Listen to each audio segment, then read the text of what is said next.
carta à igreja de Roma, aos romanos. E separei ela de uma forma muito simples, só para pincelar para você olhar mais de perto em casa. O capítulo 1, o verso 5, diz assim: tendo sido, pois, justificados pela fé, temos paz com Deus por nosso Senhor Jesus Cristo. Coloca na tela Romanos 5,10. Porque se nós, sendo inimigos, fomos reconciliados com Deus. Preste atenção aqui. Segundo a Bíblia, e é muito importante olharmos isso. Eu estava hoje conversando com um grupo e eu disse para eles: se vamos discutir um assunto, é importante entendermos sob qual ótica, sob qual prisma, certo? Nós vamos discutir. Aqui nós estamos numa igreja, então o padrão é a Bíblia. Então o que a Bíblia me diz, o que ela me orienta, é que o pecado me tornou um inimigo de Deus. O pecado criou uma separação e com ele eu estou impedido de acessar a Deus. Eu não tenho condições de fazer isso. Não há dinheiro no mundo. Não há ninguém que possa me tornar amigo de Deus. Então, o verso 1 do capítulo 5, ele diz: temos paz com Deus. O texto quer nos dizer que o inimigo deixa de ser inimigo, que o adversário agora não é mais adversário, que o problema agora ele está sanado, a dívida foi quitada. O apóstolo Paulo está dizendo algo muito precioso. A fé em Cristo Jesus faz com que o pecador deixe de ser inimigo de Deus e passe a lhe ser amigo, passe a lhe ser filho. Essa é a exposição que a Bíblia está tentando nos oferecer. E mais do que isso, coloca Atos 4:12. Atos 4, verso 12. Eu vou usar bastante, tem um texto que eu não dei para vocês aí. Bom, em nenhum outro há salvação, porque também debaixo do céu, em nenhum outro nome há dado entre os homens pelo qual devamos ser salvos. Esse é um texto que diz que só existe um, segundo a Bíblia, ok? Segundo a Bíblia.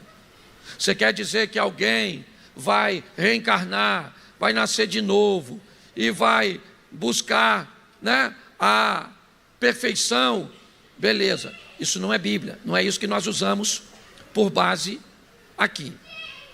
Eu preciso só que dê uma olhadinha na criança, tá certo? Então, olhe bem, em nenhum outro há salvação, só em Jesus Cristo. Quando eu consigo entender isso, eu já vou eliminando todas as outras possibilidades. E ele faz questão de dizer: em nenhum outro nome dado entre os homens.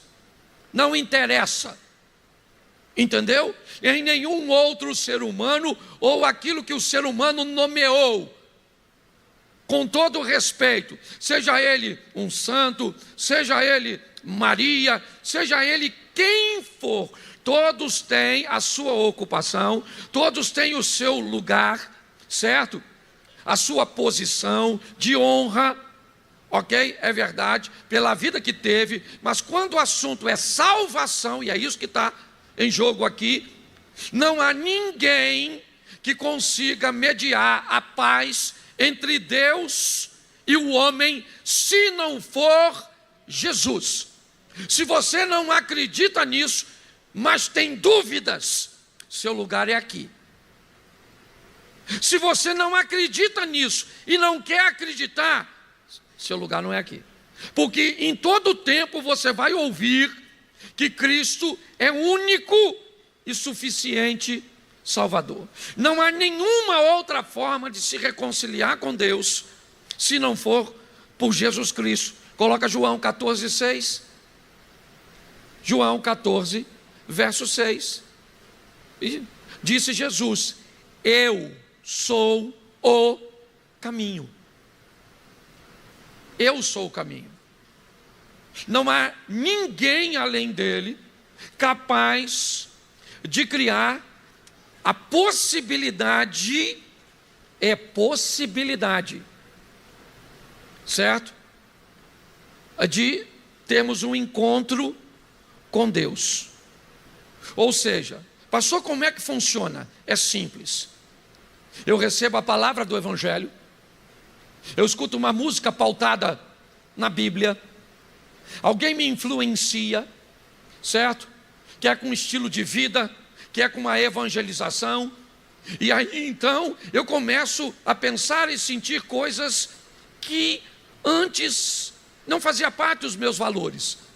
Eu começo a me interessar ou me atrair por questões que outrora não me interessavam. Esse evangelho então me apresenta Cristo. Eu agora passei a crer em Cristo. E crendo em Cristo, a fé em Cristo faz com que eu tenha a possibilidade. Pastor, para ser salvo, não é necessário apenas fé? Sim. Mas cuidado com o isolamento de um versículo. A fé sem obras, ela é, então, uma fé que não traz mudança, que não traz reposicionamento, na verdade ela não é uma fé existente. Ela não é uma fé firme. Então eu preciso entender, e é isso que o texto começa dizendo. O verso 2, coloca por favor, 5:2. Deixa eu rapidinho para não passar do horário. Pelo qual também temos entrada pela fé a esta graça, na qual estamos firmes e nos gloriamos na esperança da glória de Deus. Esse é um problema sério, crente. Se gloriar na esperança da glória de Deus. Você precisa fazer isso com muito cuidado, com muita discrição. Por quê? Porque pela fé acessamos a graça. E graça é um favor que não se merece. Entendeu? Quando a Bíblia diz que eu não tenho tempo, estamos firmes. Não estamos firmes porque nós somos firmes e constantes. Não. Estamos firmes porque a graça de Deus permanece firme e constante. A nossa segurança não está em nós, está em Cristo. Ok? A firmeza ali, quando o texto diz que na qual nós estamos firmes, a firmeza para nos salvar não está em nós. Porque no que depender de nós, nós não merecemos. E a palavra graça ali, porque língua portuguesa tem disso. Me ajude aí com a palavra graça. Nós somos salvos mas a salvação não é. Eu queria saber qual a sua. Queria dizer que hoje você está uma. Queria perguntar o que você está achando. Uma palavra só. Língua portuguesa tem disso. Certo? Então, o sentido de graça é favor que não se merece. E quando você começa a dizer para alguém, seja quem for, que conhece você de perto. Por quê? Porque a grandeza da vida com Deus não está em tratarmos bem os estranhos. Não. Aliás, isso é quase universal. Tratamos muito bem os estranhos. A nossa educação para as pessoas cujas quais nós não conhecemos, nós não lidamos no dia a dia, normalmente é bem exemplar. O difícil é sermos educados com as pessoas que vivemos todos os dias. Então qual é o problema? O problema é que provavelmente se eu disser para você que eu me glorio de saber que meu nome está escrito no livro da vida, você vai falar, legal. Mas se eu falar isso para meus irmãos, se eu falar isso para minha esposa, será que ela também compartilha da mesma visão, me conhecendo no íntimo, sabendo quem eu sou de verdade? O texto ele está dizendo, nós temos entrada no reino de Deus pela fé. Ela é o ticket. E o preço? Quem pagou fui eu? Não, foi a graça. E para que eu não me perca, a graça permanece firme. E eu tenho que ter cuidado, porque a esperança da glória de Deus é algo extraordinário. Mas quando eu digo para as pessoas que eu estou salvo e dou a entender que elas não estão, provavelmente isso é um grande incômodo, porque elas vão descobrir que você não merece. Você acha que você merece? Mas mesmo não merecendo, a graça, que é um favor que não se merece, entra em cena. O verso 3, o tempo é curto, aliás ele é 3, 4 e 5. E não somente isso, mas também nos gloriamos nas tribulações, sabendo que a tribulação produz a paciência. Vamos lá, a paciência, a experiência, a esperança. E o verso 5, e a esperança não traz confusão, porquanto o amor de Deus está derramado em nossos corações pelo Espírito Santo que nos foi dado. Esses 3 versículos falam que enquanto o verso 2 se gloria na salvação pela graça, o verso 3, 4 e 5 também nos expõe a nos gloriarmos naquilo que não é agradável, mas nos fazem crescer. É isso que ele está ensinando. É aprender a lidar com as coisas difíceis, com os desafios, certo? É entender que viver com Deus, saber que Ele me ama. Pô, mas como Ele pode me amar se eu estou doente, cara?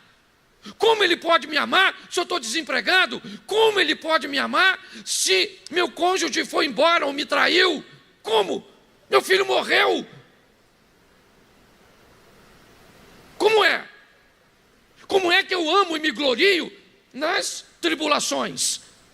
É difícil demais, claro, e é por isso que o texto diz que nós sobrevivemos a isso. Verso de número 5, por favor. Isso, porque o amor de Deus está derramado na nossa mente, no nosso coração, pelo Espírito Santo que nos foi dado. Entendeu? Aí nós começamos a entender. Hoje eu postei 3 textos que as pessoas entendem, ou pelo menos leram errado. E um deles é o que pode ser aplicado aqui. Posso todas as coisas naquele que... A expressão ou o verbo aqui, poder, não é poder de adquirir. Não é coisa que se adquire. Eu posso ter um carro, então eu posso todas as coisas. Eu posso ter um bom emprego, eu posso ter um casamento, eu posso ter filhos. Tem gente que vai andar com Deus e não vai poder ter filhos. Tem gente que vai andar com Deus e não vai poder ter carro. Tem gente que vai andar com Deus e não vai poder ter um montão de coisa. Então cuidado com essa leitura descabida. O texto, na verdade, a questão do posso, quer dizer suporto. Eu posso viver com isso e sem isso. É isso que o texto está dizendo. Eu sei viver com amigo, eu sei viver sem amigo, eu sei viver com dinheiro, eu sei viver sem dinheiro, eu sei viver com saúde, eu sei viver, certo, com doença, eu sei viver de qualquer maneira. E eu só sei por quê? Porque tem uma coisa chamada Espírito Santo, e esse Espírito Santo que me foi dado por Jesus, eu vou, mas não vos deixarei órfãos, eu vou ministrar Ele sobre vocês, e quando Ele vier, o amor de Deus vai ser derramado no seu coração. E aí não interessa o que você enfrente. Você vai estar chorando num túmulo porque está enterrando um ente querido, mas você sabe que Deus te ama. Você não tem dúvida disso. É isso. Ele está preparando pessoas fortes. Então é por isso que ele termina dizendo: a experiência produz a esperança, e a esperança não traz consigo confusão. Ele continua. É um texto duro, é verdade, mas muito esclarecedor. Verso 6. Porque Cristo, estando nós ainda fracos, morreu a seu tempo pelos ímpios. Bom, isso aqui é bem legal. Jesus morreu para salvar o Papa. Sim ou não? Os padres? Os pastores? Os ministros do STF? Ele morreu para salvar a turma do Hamas, do Hezbollah, os traficantes.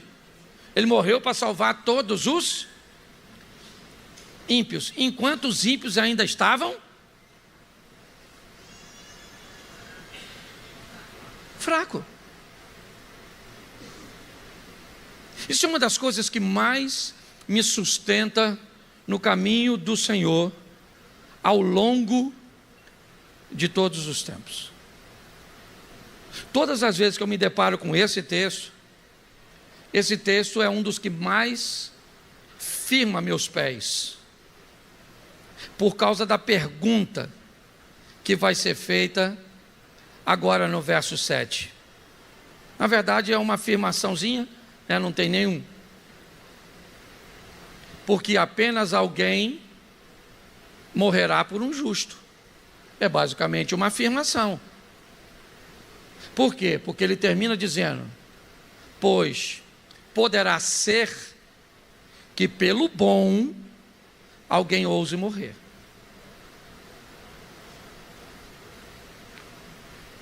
Olha o que esse texto está dizendo. Pode ser que alguém resolva morrer por alguém que é bom. Pode ser que alguém resolva realmente morrer por uma pessoa que a gente considera decente. Por mais difícil que seja, absurdo que seja, isso pode ser plausível. Mas bota o verso 8.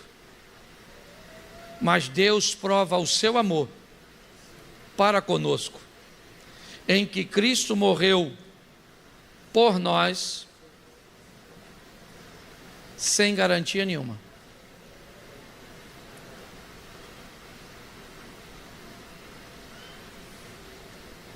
Pai, o Senhor me dá uma bicicleta no final do ano?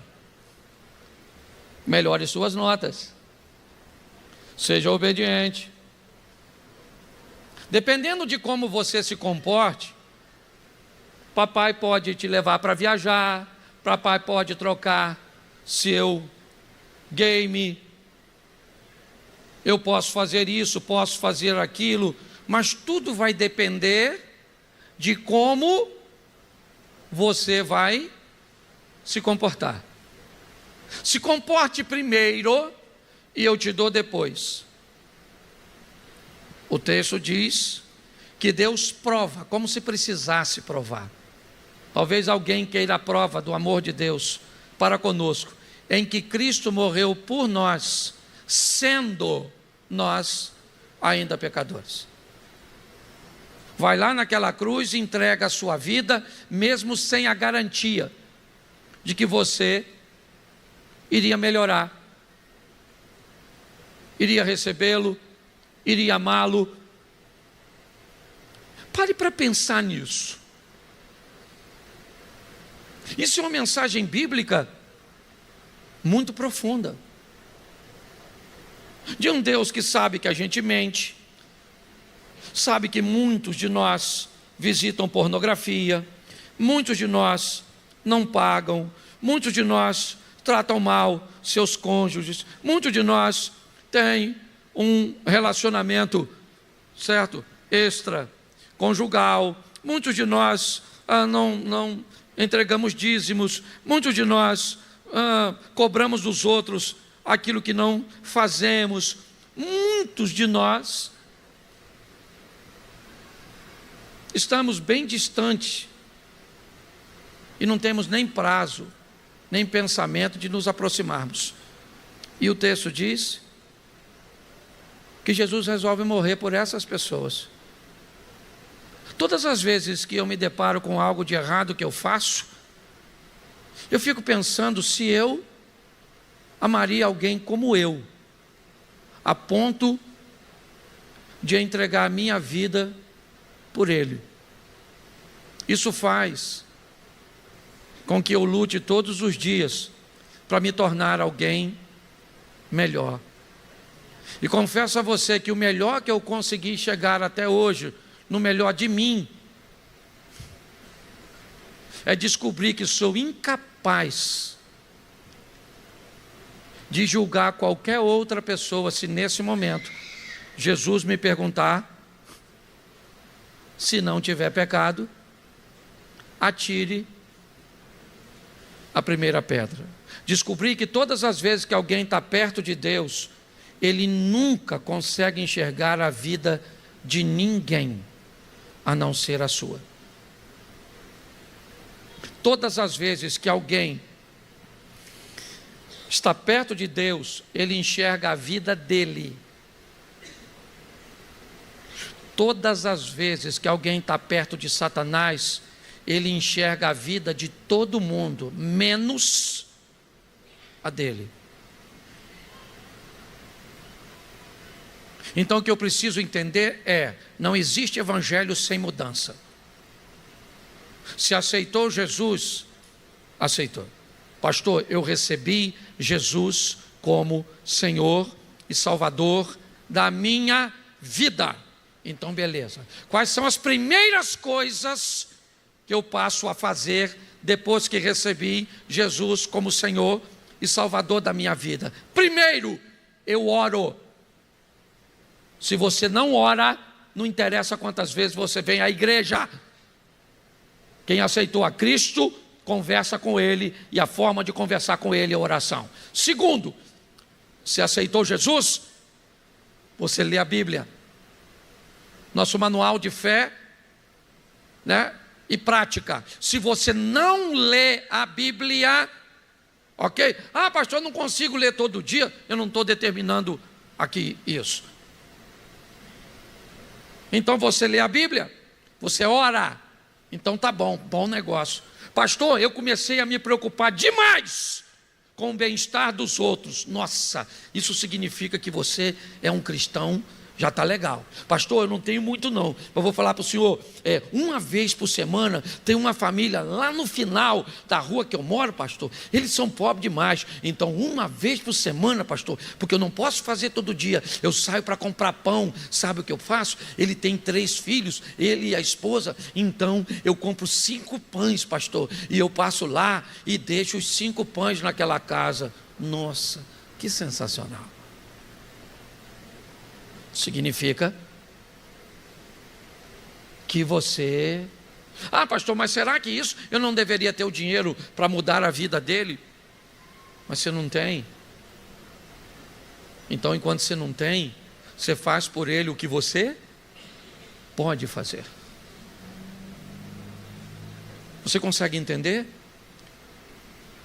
Quando você começa a olhar para você mesmo, recebi Jesus, beleza, eu já estou orando, está certo. Eu já estou lendo a Bíblia, tá bom. Já me preocupo com a vida do outro. Não quero ver ninguém sofrendo, não quero falar mal de ninguém, não quero criar contenda. Então, beleza.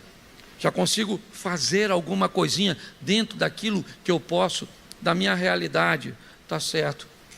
Então, agora eu já olho os lugares que eu frequento. Cristo está presente. Eu falei isso esses dias, num vídeo meu. Quando eu pedi a minha tia para ir a algum lugar, ela me fazia 2 perguntas. A primeira: Cláudio, o que tem lá? A segunda: o que você quer fazer lá? Essas 2 perguntas me norteavam para saber se aquele lugar eu precisaria. ou deveria frequentar. Então, se o Evangelho não mudou você, ele precisa mudar. Tornar você perfeito, ele não vai fazer. Eu falo algo e termino aqui, de algo que eu procuro usar comigo. Reduza seu pecado. E Jesus sabia disso. Ele sabia que o poder que estava sendo liberado para o homem através do Espírito Santo seria tão forte, tão grande, que ele precisava mudar. Preste atenção. Com o Espírito Santo nós nos tornamos tão capazes de nos autodisciplinar, que o Velho Testamento diz: não matarás, não adulterarás. Lembra disso? Os 10 mandamentos? Mas aí Jesus disse: bom, lá dizia não matarás, porém eu vos digo, se você se irá contra seu, você já o, se você cobiçar, preste atenção, ó, aqui, ó, você nem fez, você só pensou. Para mim esse é o estágio de um crente evoluído. É o indivíduo onde quem olha de fora não consegue mais enxergar pecado. Você olha para a pessoa e diz: cara, essa pessoa, o que ela faz de errado? Eu não sei o que ela faz de errado. Ela é perfeita. É por quê? Porque ela conseguiu interiorizar. Ela tem raiva, mas não explode. Ela tem desejos, mas eles não afloram nem nos olhos, nem na expressão facial. Empurra o pecado para dentro. Pega ele de fora, que as pessoas veem. Elas são capazes de ver no seu vocabulário, são capazes de ver na sua rede social, são capazes de ver nos seus negócios, elas são capazes de ver em seus relacionamentos. Onde as pessoas vão olhando é pecado para tudo quanto é lado. Você recebe Jesus e você vai então, tira o pecado dali. Esse aqui saiu, esse sai com mais facilidade, esse não sai, esse aqui tal. Ou o cara já não fala mais palavrão, não vai naquele ambiente, não anda com aquele tipo de roupa, não se relaciona com aquilo, parou de fazer aquilo, parou de fazer aquilo outro. E aí você vai eliminando, de repente você olha e diz: agora eu sou um bom exemplo para as pessoas. Então, se eu me tornei um bom exemplo para as pessoas, eu já me tornei um bom crente. Está na hora de eu me tornar um bom exemplo para o mundo espiritual. Agora meu problema não é mais pessoas. Minha mulher sabe que eu sou decente, as pessoas sabem que eu sou decente. Quem olha para mim e diz: pô, lá vai lá um cara, o cara sério, hein? O cara sério, um homem de Deus, o cara não está brincando não, viu? Sou uma pessoa de oração, uma pessoa íntegra, uma pessoa decente. Isso aí, quando os outros começam a falar isso de você, tá bom, você está bem. Isso significa que as pessoas que estão olhando o que você faz, a periferia, elas não conseguem ver. Mas você sabe. Você sabe o que você tem. Você sabe o que você sente. E nós somos capazes de vivenciarmos isso.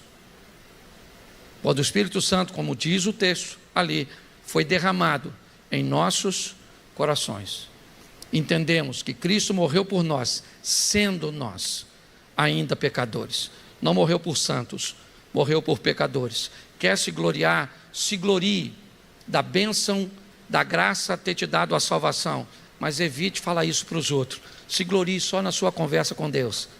Senhor, muito obrigado, Senhor, meu nome está escrito no livro da vida, eu te louvo, eu nem mereço, Senhor. Nossa, Senhor, mas o Senhor sabe o quanto eu já melhorei. O que eu fazia e hoje não faço mais, o que eu falava e hoje não falo mais. Muito obrigado, Senhor, eu sou grato. Agora nunca diga para outra pessoa: olha, com esse estilo de vida aí, você está perdido. Vamos lá para a igreja. Pronto. Então vamos sair daqui, irmãos,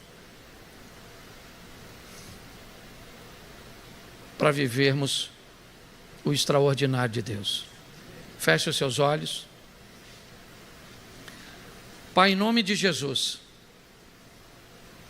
é possível mudarmos, é possível vivermos o incrível e o extraordinário na Tua presença. Que possamos entender o valor da graça, Que possamos entender que a fé em Teu Filho Jesus, ó Deus, nos reconcilia, nos traz a paz. Talvez isso seja muito fácil aqui, Senhor, mas quando vamos para o embate do dia a dia, trabalho, escola, família, isso fica mais difícil. Nos ajude a sermos luz, onde a luz é necessária. Leva-nos aos nossos lares, guardado por Tuas boas mãos poderosas. Que o grande amor de Deus, o nosso Pai, a graça de nosso Senhor e Salvador Jesus Cristo e as doces consolações do Santo Espírito de Deus, seja para com todo o povo do Senhor, e todos digam. Tem casal brigando entre si e na verdade o problema não é conjugal, é os meninos. Um tirou nota baixa, o outro não quer fazer nada, só quer ficar jogando videogame, quer ficar trancado dentro do quarto, e não sei o que, e isso, e aquilo, o menino está branquinho. É importante nós entendermos que tem problemas, ou definir o problema. Ele está em mim? Não. Ou está? Ele está nela? Onde é que o problema? Tem gente que sequer sabe quem é o problema. O casal quer se separar e o problema não tem a ver com eles, é com terceiros. Mas eles sequer são capazes de identificar onde o problema está instalado. Quando nós falamos de performance, de alta performance, sabemos que a grande questão, na verdade, são os resultados obtidos daquilo que nós vamos fazer. Eu tenho observado na minha caminhada que algumas pessoas esperam grandes mudanças, coisas revolucionárias, para mudar seu casamento, para mudar sua família, para mudar a sua história com Deus. Mas eu tenho observado, eu tenho visto que pequenas mudanças podem trazer grandes transformações. Às vezes o que a nossa família precisa, o que o nosso casamento precisa, não é de um show pirotécnico, não é de algo extraordinário, mas simplesmente uma mudança num ângulo de visibilidade. Às vezes uma pequena mudança traz consigo uma grande transformação. Olhar para resultados que gostaríamos de obter e não obtemos é um grande desafio. Eu queria motivar você hoje a prestar atenção em pequenas mudanças, sabe? Alta performance. Vamos aí à Fórmula 1, a calibragem de um pneu, uma pequena mudança num aerofólio, alguma coisa aparentemente tão pequena que vai levar para aquela equipe, para aquela família, milésimos de segundo. Pode ser, né, a diferença entre o fracasso e o sucesso. Talvez por achar que um novo hábito, um novo comportamento, uma respiração um pouco mais funda, alguns segundos que podem transformar reações em respostas. Porque é importante nós entendermos isso. O que é reagir? É estabelecer a aceitação de um impulso. O que é responder? É receber o impacto do impulso, filtrá-lo e devolver uma resposta. Todas as vezes que eu respondo, resposta, na verdade, ela sai filtrada. Reação, ela sai sem filtro. Resposta, ela tem tom, ela tem postura, ela tem entonação. Reação, ela sai no volume inadequado, no tom inadequado, na expressão facial inadequada. Quem nunca, depois de uma resposta, disse para o outro assim: o que é que tu está falando? E o outro diz: não falei nada. E por que você reagiu desse jeito? Porque quando o outro diz, ele pode ter dito baixo, mas a expressão facial era de ironia. Sim ou não? Isso. É assim que funciona.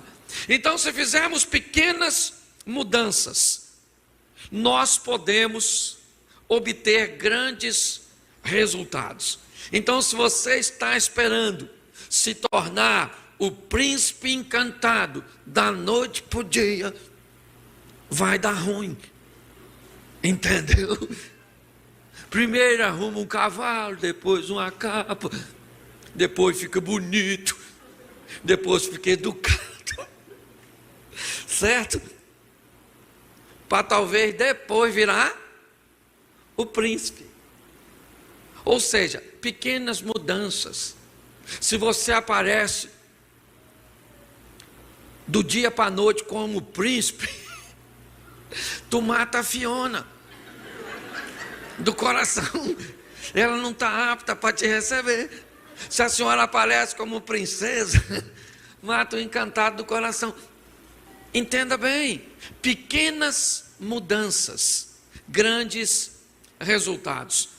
Eu quero falar com vocês hoje sobre alguns pontos que eu considero importantes, de coisas que, se conseguirmos implantar na nossa família, na nossa casa, no nosso casamento, pode levar nosso casamento e nossa família para outra esfera. Quantos homens, chefes de família, temos aqui? Levante a mão, só os homens que têm certeza. Isso, louvado seja o Eterno. Quantos casados temos aqui agora, casados e casadas, homens e mulheres? Quem é casado aí, levante a mão. Isso, glória a Deus. A turma que não casou ainda, está na pista? Isso, levanta a mão aí, louvado seja Deus.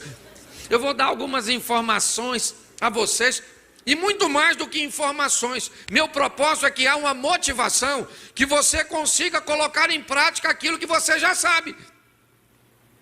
Se eu dissesse para esses dois rapazinhos que estão aqui agora, a Bíblia diz que vocês devem honrar seu pai e sua mãe. Vocês sabem disso? Sim ou não? Sabia não? Pois é, mal informado. Atrapalhou a minha dinâmica, que eu imaginei que vocês soubessem. Preste atenção. Olha só. É brincadeira, viu? Atrapalhou nada não. Eu estou brincando com vocês. Deixa eu explicar a vocês. Nós já sabemos muitas coisas. O difícil está em colocar em prática. Maridos, pensa se eu viesse aqui agora e dissesse assim: maridos, amai as vossas esposas. Está escrito no livro tal, no capítulo tal, no versículo tal. Tu amaria? Se tu disser para mim que vai amar depois que eu te der por escrito, eu dou no final. Se tu falar que não sabe que tem que amar essa mulher que está aí do seu lado, que você casou com ela, ah, pastor, mas ela é ruim, mas é sua. Eu queria que você entendesse. Preste atenção. As pessoas hoje, em grande parte, sabem tudo, sim ou não? O difícil é colocar em... É a grande verdade. Precisamos de uma motivação que nos faça não apenas sermos ouvintes nem conhecedores, mas tornarmos praticantes. É assim que funciona. Então eu quero te dar pequenas dicas. E eu quero usar Amós 3:3 para abrir essa mensagem. Porque é um texto muito conhecido que diz assim, na verdade é uma pergunta. Porventura andarão dois juntos, se não estiverem de acordo? Preste atenção. Andarão juntos. Eu quero fazer uma diferença de estar perto e estar junto. Tem gente que está perto, mas não está junto. Tem gente que mora na mesma casa, mas não está junto. Eles estão perto, dormem em quartos bem pertinhos, falando de pais e filhos. Dormem no mesmo quarto, falando de marido e mulher. São pessoas que estão muito próximas uma das outras, mas não estão juntas. Seus propósitos, seus sonhos, não há acordo entre eles. O que a Bíblia está dizendo é que para estar junto, há uma necessidade de termos ou de estabelecermos acordo. O que são acordos? Na verdade, acordo é aquilo que se faz para se estabelecer o que será feito, que normalmente tem para o propósito levar o bem-estar para duas ou mais partes. Muitas vezes eu já fiz brincadeiras com histórias com minha esposa. Brincadeiras que, seja franco, só para eu fazer uma pesquisa de campo aqui. Quantas mulheres aqui já ouviram eu dizer coisas sobre a minha esposa, conflitos conjugais, que se seu marido falasse o que eu falei da minha mulher, de você não gostaria? Levante a mão. Isso aí. E você sabe por que eu falei da minha mulher? O que eu falei? Porque eu fiz um acordo. Antes de falar, eu perguntei a ela, que eu não sou louco. Falei, olha, eu vou pregar, montei uma pregação nova, e nessa pregação eu contei que você estava entrando na menopausa e você estava com calor desgramado. E a coberta sumia. Posso contar? Pode. Eu vim autorizado. O que é isso? Isso é acordo. Certo? Então quero que você entenda. Se uma família tentar viver sem acordo, sem aquilo que busca trazer o bem-estar para todos, para pais, para filhos, para cônjuges, inevitavelmente nós corremos o risco de vivermos perto, mas nunca estaremos juntos. Tem um ditado popular que diz que aquilo que é acordado antes, que aquilo que é combinado nunca é caro, porque foi combinado antes. Quem aqui já não pediu alguém para prestar um tipo de serviço e disse assim, não rapaz, no final eu falo quanto custa. E no final o cara falou, você não gostou do preço. Falou, esse miserável cobrou caro demais. E agora? Você tem que pagar o que ele cobrou, porque você não acordou antes. É assim que funciona. Então deixa eu te dar algumas informações que podem te ajudar no casamento, na vida conjugal, na vida familiar. Todo ser humano vai viver dois momentos muito importantes em sua história. Um ambiente onde ele vai optar por ser feliz ou ter razão. Isso é importante. Porque todo ser humano emocionalmente saudável quer ser feliz, amém? Mas a razão também é muito importante. Qual é o grande problema de muitas famílias? É não entender que o ser humano, seja ele quem for, seja seu filho, independente da idade, é gente. Às vezes o menino é pequenininho, mas tem dia que ele quer ter razão. E se ele quer ter razão, ele quer ter razão. Tem dia que nós não ligamos para a razão. Tem dia que o outro até te faz de bobo e você fica quieta. Falar nada não, falar nada não. Por quê? Porque hoje eu estou a fim de ser feliz. E o dia que eu quero ser feliz, eu não quero briga. Então eu me faço de tonto. Você se faz de tonto, a gente não vê que o filho está dando uma volta em nós. A gente vê, mas nós não quer brigar. Entendeu? O marido fez uma besteira, mas você diz, hoje passa. Porque hoje eu quero ser feliz. O problema é que ninguém quer ser feliz todos, porque quem quiser ser feliz todos os dias vai se anular, vai deixar de existir. É só a vontade do outro que vai prevalecer. Então tem dia que você não quer ser feliz, tu quer ter razão. E o dia que tu quer ter razão, aí, querido, é que a porca torce o rabo. Porque aí ele faz algo que é muito menor do que ele fez semana passada. E tu vai partir para cima dele igual um bicho. E ele diz: quem é essa mulher? É a que quer razão. E por que não brigou aquele dia? Porque queria ser feliz.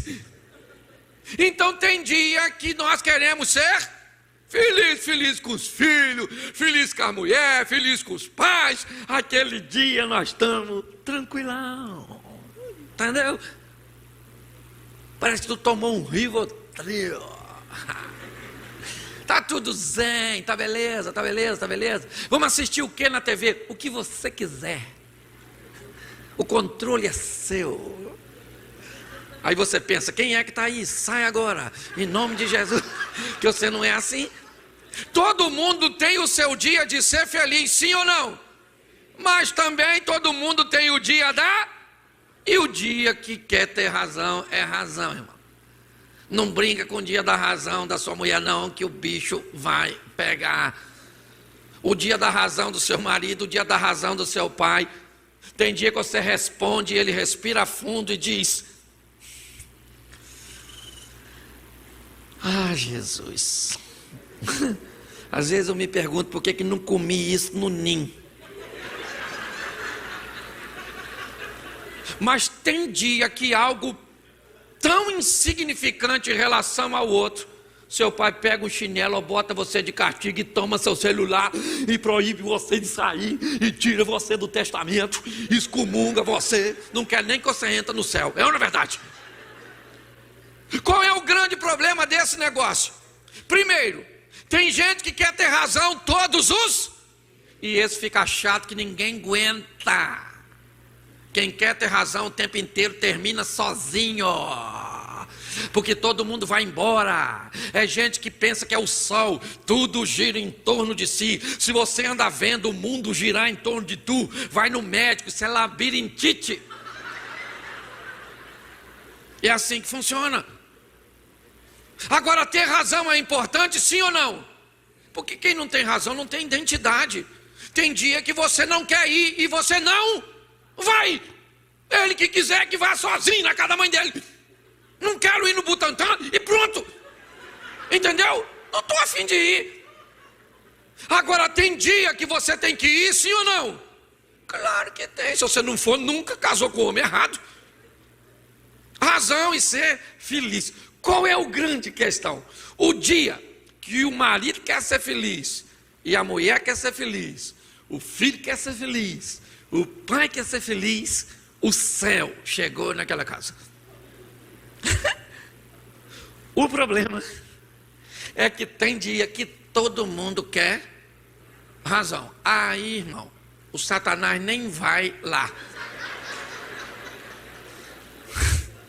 O dia que todo mundo quer ter razão é o dia mais perigoso da nossa casa. Porque aí o filho quer ter razão, a mulher quer ter razão, você quer ter razão, Deus quer ter razão, o diabo quer ter razão, o cachorro quer ter razão, o gato quer ter razão. Aí lascou tudo. Você está rindo de coisa que te faz chorar. O que eu preciso aprender nesse ambiente? Se eu tenho o dia que eu quero ter razão, a minha mulher também tem direito a ter o dela.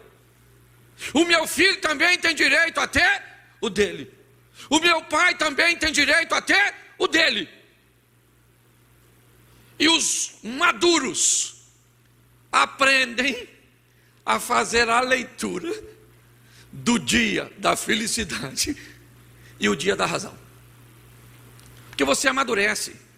Se eu pegar meu telefone agora e ligar para minha mulher, só o jeito que ela atende, eu já sei se naquele dia ela quer ter razão ou ser feliz.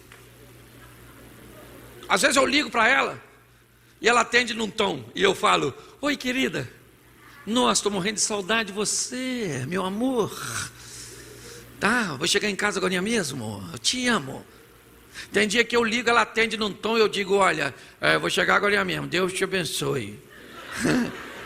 Tem dia que é outro tom, eu digo: estou chegando.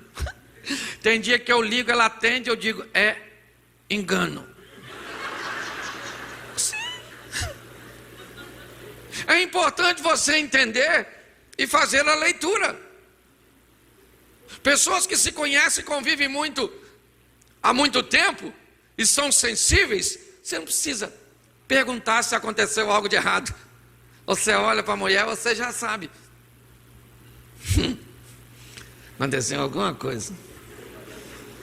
Cara, hoje o negócio vai ficar difícil. É uma mudança pequenininha. Saia daqui hoje para fazer a leitura. Se é dia da... Me ajude aí. É dia da... Ou dia de ser?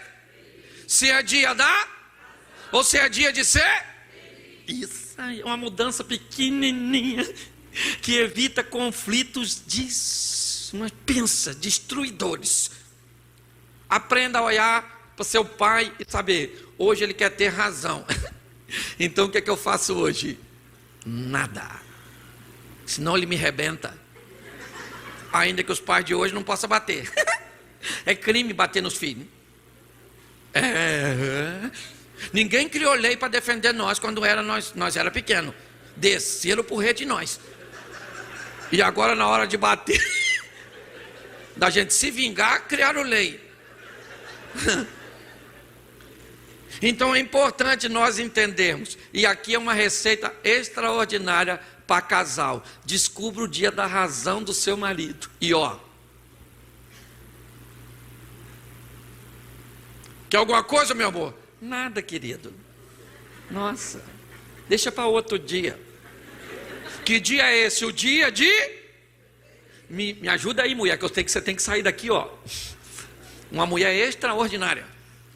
Que dia você vai pedir a ele? O dia que ele quer ser fé e o dia que ele quer ter razão.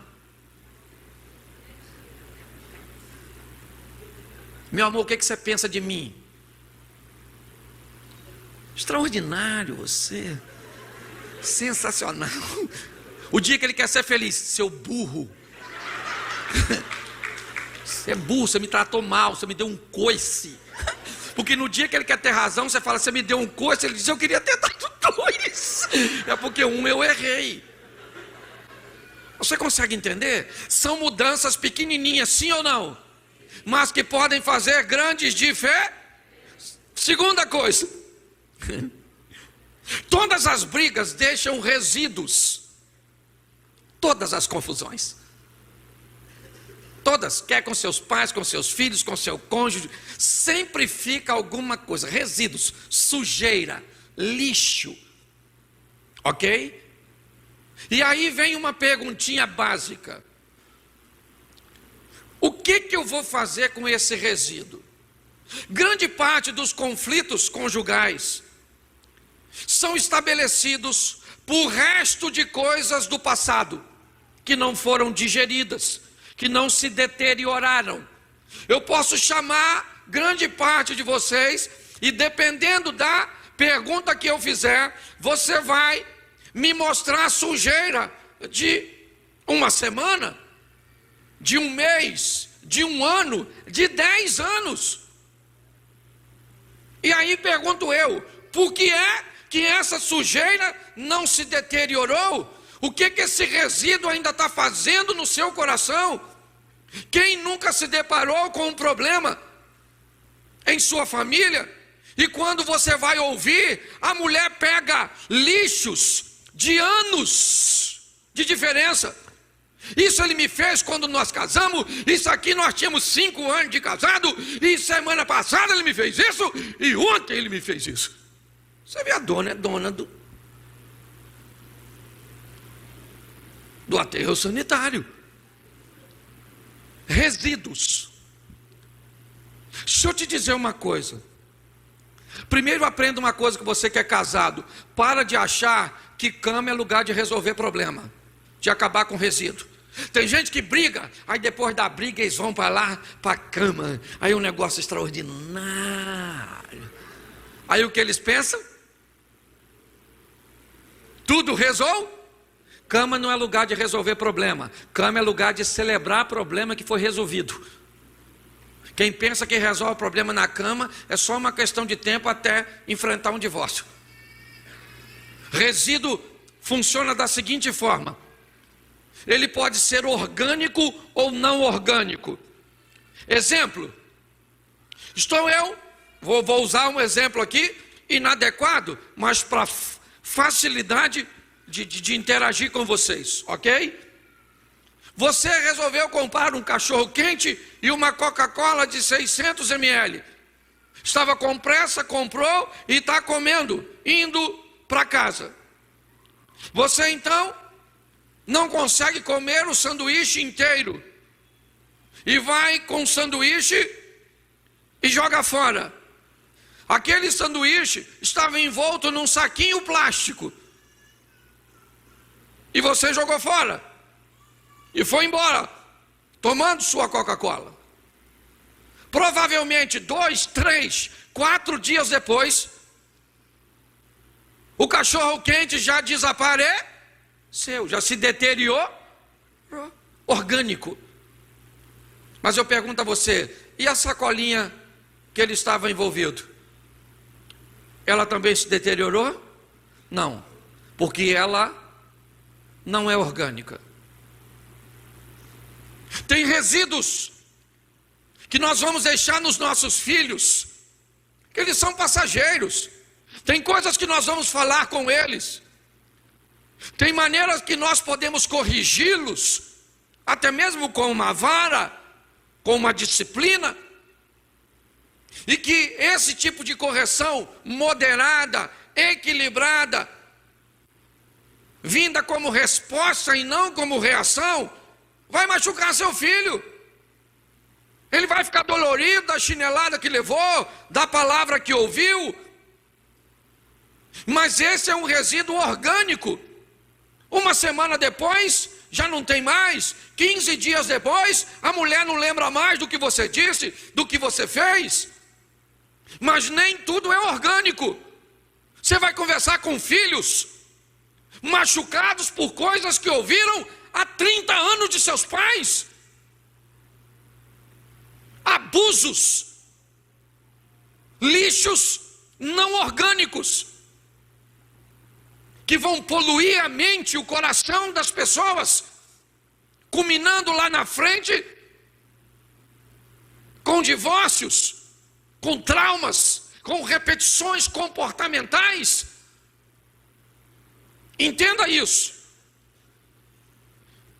Eu gosto muito, eu tenho uma camiseta, aliás, eu gosto tanto dela que eu comprei 2 iguais. Ela tem um cachorro com óculos escuro. Eu não lembro a marca dela. Mas o que é essa camiseta? É uma camiseta ecológica. Ela é feita de garrafa PET. A garrafa é reaproveitada e ela vira um fio sintético que faz o tecido da camiseta. Na verdade, cada camiseta daquela leva, eu não sei te precisar o número, mas um número muito grande de garrafa PET para fazer uma camiseta. O que é aquele trabalho? Aquilo é um trabalho de reciclagem, de trabalhar aquilo que não é orgânico. Entenda bem, tem coisas que vão te fazer, que é só você ficar quietinho, que já vai passar. Tem coisa que você vai dizer para seu marido, que não precisa nem pedir desculpa, ou às vezes uma desculpinha já é o suficiente, para já ela esquecer. Mas tem coisas que ou você recicla, ou ela nunca esquece. Pastor, o que é a reciclagem? A reciclagem é um processo que tem por propósito tornar, como é que eu posso dizer aqui a você? É um processo, eu pego aquilo que era ruim, estabeleço um processo de reciclagem que vai beneficiar outras pessoas. Eu vou contar a minha história de traição. E traição não é orgânica, ela é não orgânica.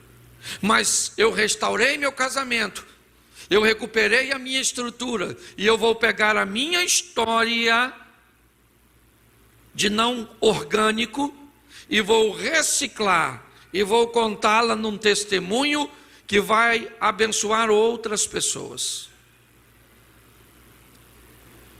Muitas famílias não sabem diferenciar o orgânico do não orgânico e vão deixando coisas não orgânicas no cantinho.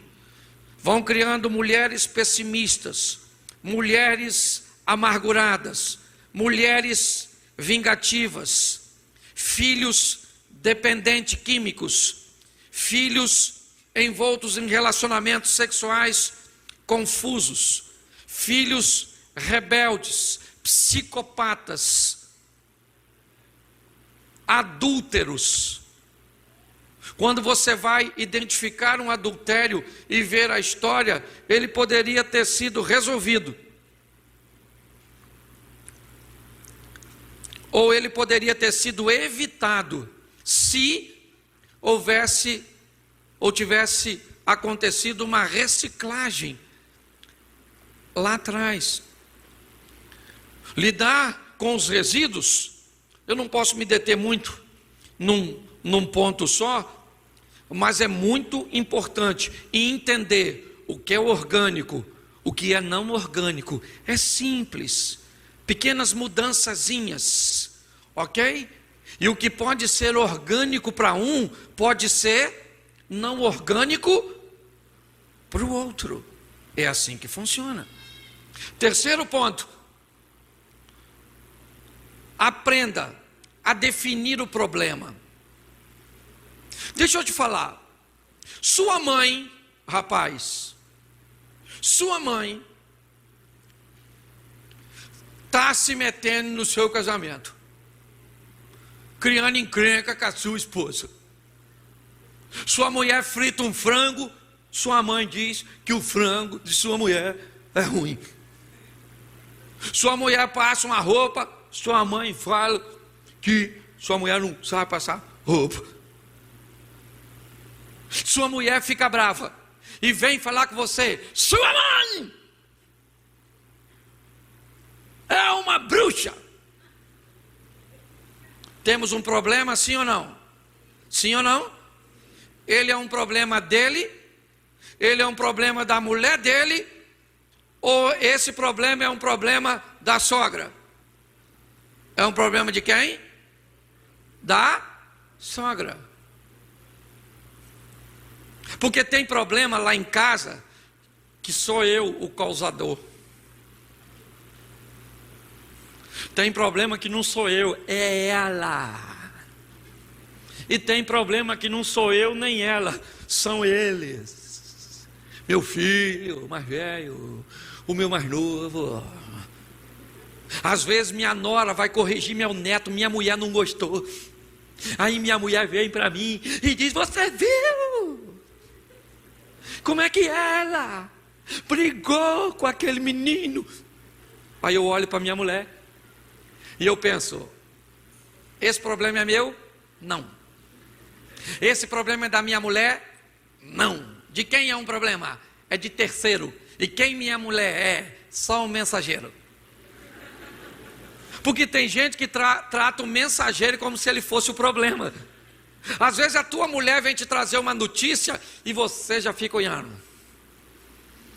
Essa praga dessa peste. Vou matar ela. Que mamãe eu não mato, mas eu mato. Pronto. Você precisa definir quem é o problema. Tem casal brigando entre si e na verdade o problema não é conjugal, é os meninos. Um tirou nota baixa, o outro não quer fazer nada, só quer ficar jogando videogame, quer ficar trancado dentro do quarto, e não sei o que, e isso, e aquilo. O menino está branquinho, põe um pavio e acende. É importante nós entendermos que tem problemas, ou definir o problema. Ele está em mim? Não. Ou está? Ele está nela. Onde é que o problema? Tem gente que sequer sabe quem é o problema. O casal quer se separar e o problema não tem a ver com eles, é com terceiros. mas eles sequer são capazes de identificar onde o problema está instalado. Aprenda a entender isso. São mudanças pequenininhas que podem causar grandes resultados no final na sua família. São só leituras que vamos fazer. Esses dias alguém falou para mim assim: pastor, o senhor está ficando muito sem graça. Eu gostava mais do senhor quando o senhor falava das suas brigas com sua mulher, de quando a cachorra rasgou a camisa dela, poxa, por que o senhor não conta mais? Pois é, de tanto falar para os outros como deveria viver com mulher, eu aprendi. Parei de brigar. Eu quase não brigo mais com minha mulher. Você acredita nisso? Tem hora que eu tenho até saudade para ter umas histórias para contar para vocês. Mas de tanto pregar para os outros, eu amadureci. E na maturidade, sabe o que aconteceu? Os problemas acabou. Estou quase trocando de mulher para arrumar uns problemas novos. Maturidade. Ficar velho é obrigatório, amadurecer é opcional. Pastor, o que é que aconteceu? Pastor, fala para a gente o que aconteceu que o senhor não está brigando mais. Amadureci, alta performance, onde os detalhes fazem a diferença. Aprendi a fazer a leitura, aprendi a responder ao invés de reagir, e pronto.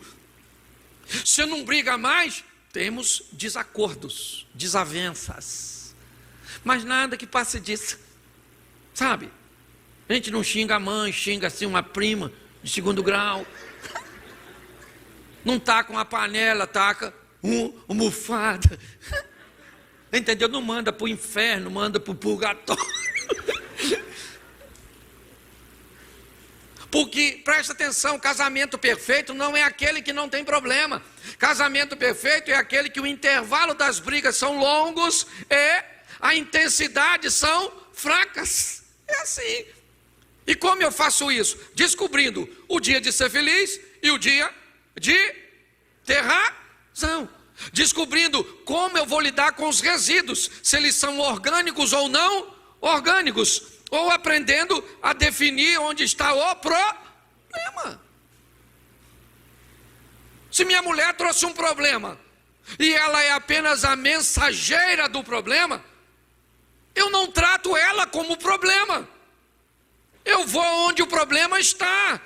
Está no meu filho, no meu neto, na igreja, no vizinho. É assim que funciona.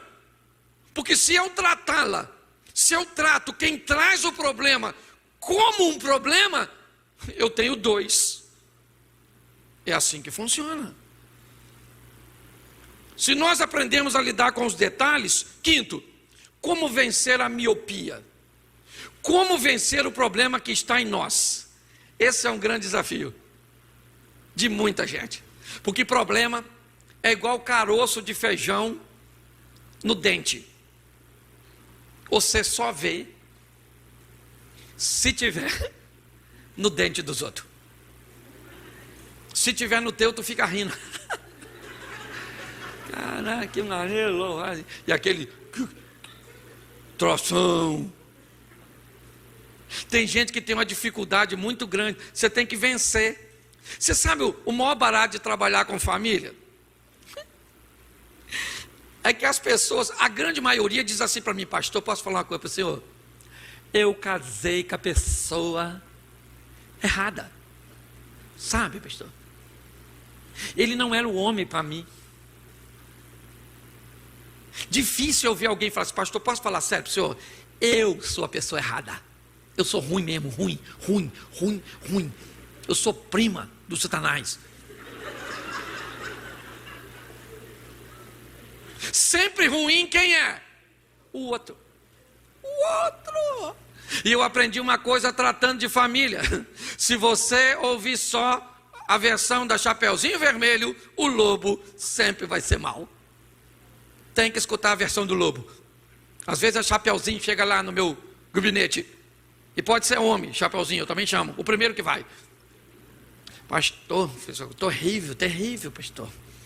Vou contar para o senhor o meu drama. Aliás, tem gente que tem um estilo de vida muito louco. Aliás, tem diversos. Tem, por exemplo, a turma do terror. Vive uma vida tenebrosa. Eles me contam. Eu durmo de luz acesa. Eu fico com medo daquela vida. Já tem vida que é drama. Pastor, nossa. Aí eu vou dormir chorando. Oh, meu Deus, que vida é aquela? Já tem outros que vivem uma vida assim, que parece ficção científica. No mundo da lua. O cara quer enriquecer, mas não trabalha, não estuda, não é fiel. Eu saio daquele gabinete, gravidade zero. Uma odisseia no espaço. Sim. Já tem gente que me conta a história de vida, é uma comédia. Eu morro de rir. Você pastor, que não sei o que, aconteceu isso, aquilo outro. Caraca. Já tem outros que é uma aventura. Um aventureiro, parece um Indiana Jones. Pastor, essa semana quase morri 3 vezes.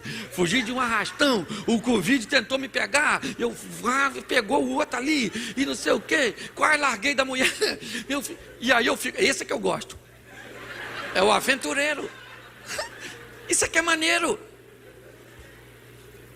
Você está rindo, mas é sério. Agora, qual é o grande desafio de viver uma vida aventureira? É que os que não são aventureiros, querem sempre achar um culpado. O culpado é ele, o culpado é ela. Vença a miopia e consiga enxergar que o seu casamento é ruim, porque você é ruim. Ninguém falou amém. Porque na verdade, ruim sou eu que estou falando isso com você. Tem coisa no seu casamento, minha senhora, que não muda, porque a senhora é carne de pescoço. Entendeu? A senhora é pior que goteira. Entendeu? Tem coisa que na sua casa é ruim, filho, porque você é um parasita. Sabe o que é parasita? É aquele que gruda nos outros para viver dos outros. Uns filhos enclausulados, pede para jogar o lixo fora. Parece que o lixo é atômico. Mãe, estou com fome, vai lá e arruma. Acabou a fome. Acabou. Se mandar, vai lá e arruma a sua comida. Dá choque. O garfo. Você está rindo, mas é sério. Então descubra quando o problema está na senhora. A senhora é uma sogra chata, sabe? Chatonilda. A senhora é chata. A senhora quer concorrer com a nora. Entendeu? Porque esse menininho da senhora de 30 anos é seu bebê. Então, e ele fica agarradinho com cordão umbilical na véia.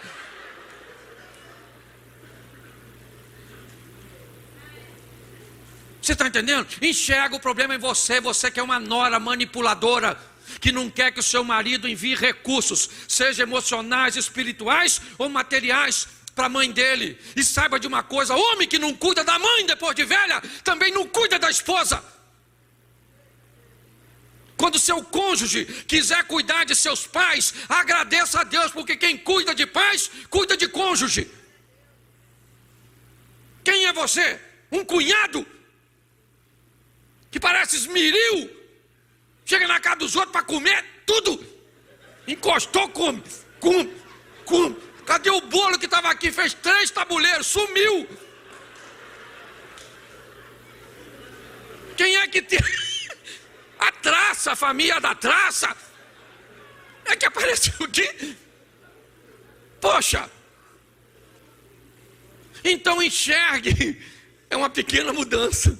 Isso aqui está parecendo até pequenas empresas, grandes negócios. Pequenas mudanças que vão levar sua família e seu casamento para outro estágio. Posso ouvir um amém? Sexto, descubra, grave essa sigla.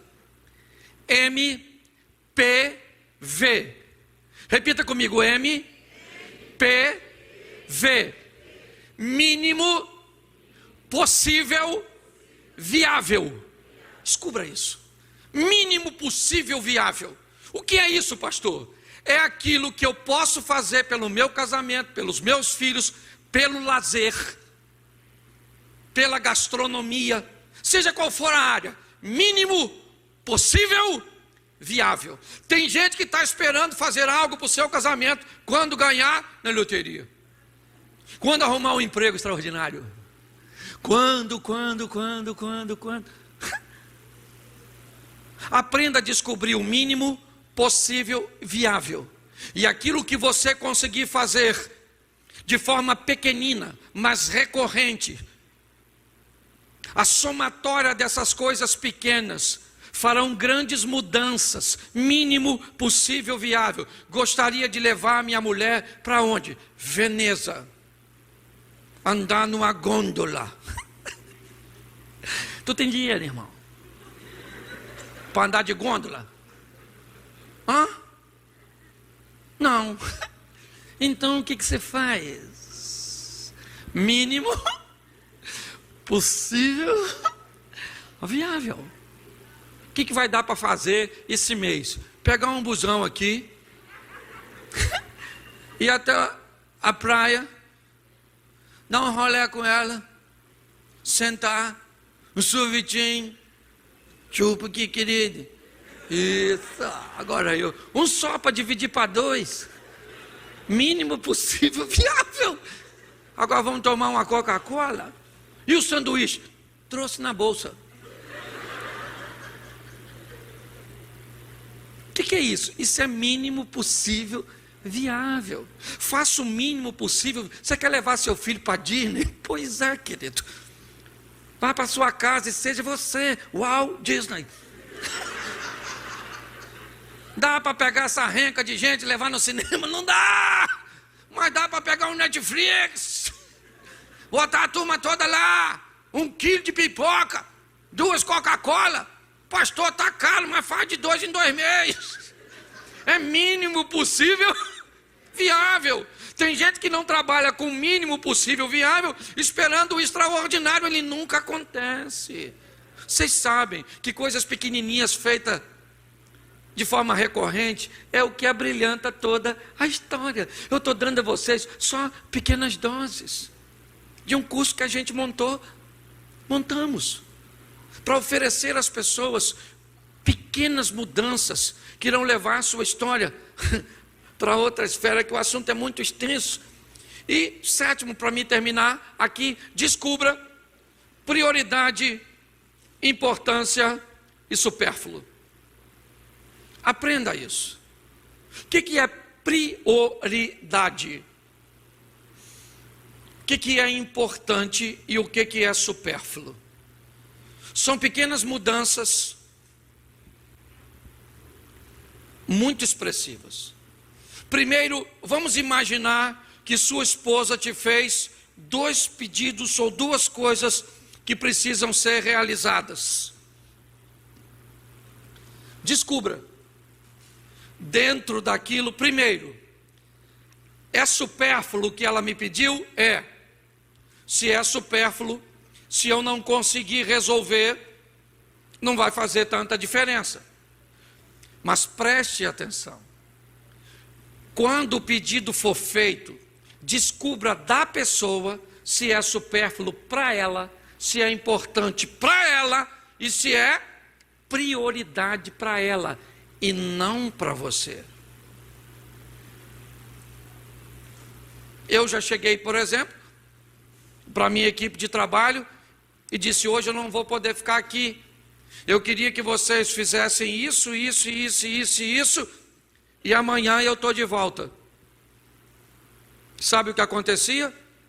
Naquele dia o serviço ou a tarefa que eu deixei era muito extensa.